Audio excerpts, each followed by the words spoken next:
Hello, everybody. Scott Golden here, Golden Opportunities Coaching. Welcome to those of you who are new. Welcome back to those of you who are seasoned veterans of what we do around here. What we do around here is we discuss a variety of topics on a social, emotional, and psychological and coaching-related topic area. There are literally over 230 audios for you to check out, so hopefully something you will like. And if there's something that you'd like to hear, please feel free to reach out and we'll make the request. We can usually get it done in a couple of days. Today we're going to talk about emotional attachment. That is, are you emotionally attached to someone? I read a survey from 2018 not too long ago, and it said that 77% of people find attaching to another person difficult. So that's over 3/4 of Western society finds emotional attachment to be a difficult topic. So this is certainly a useful conversation. So if you are emotionally attaching to somebody, there's 5 or 6 things that are more than likely going to be true.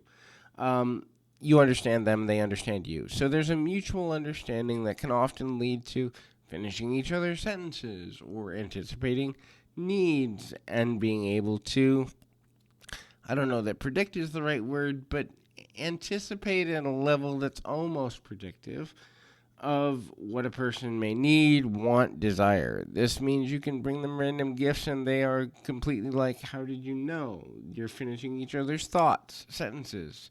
You might be able to step into their text conversation with their permission, of course, and finish a conversation for them because you know how they're going to react. The next is letting go of them or having them not in your life feels impossible to bear. So if you're attached to someone, you imagine them to be a permanent fixture in your life. You imagine growing older with them if they're a partner, or knowing them in 30 years if they're a best friend, or being mentored by them all throughout your career if they're a professional contact. And so it's about the idea of leaving them behind and not having them part of your life brings about negative emotional consequence for you. The next is you can feel their emotions. You can know when they're sad and you don't even have to be in the same room. You can know when they're happy and look across the room and share a gaze and immediately have a memory of something that happened between the two of you last week, last month, last year, or forever ago. You feel each other's emotions, both positive and negative, and so you know how to be there for each other appropriately and in the right time. You're ready to share this person with everyone in your life. So you want your other friends to know them and get along with them. And you believe that this is possible because you trust that this person will represent your friendship and thereby represent you well. You do not have to worry about conflicts because you know that they can handle themselves in diverse situations. Similarly, because they're like family, you want them to get on with your family as long as you do.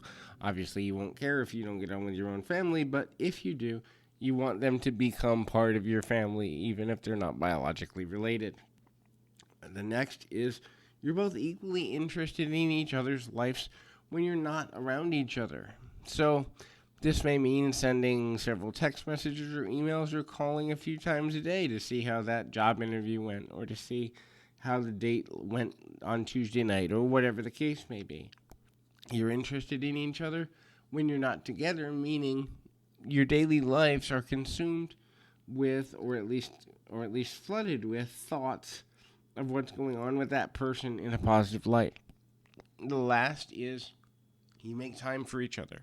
So you may shift conversations so that you can talk with this person instead. You may change your work schedule so you can hang out with them. You may stay up late or get up early just to go for a run with them or do something fun with them. But the idea is when you're with them, you want to do it more and more and more.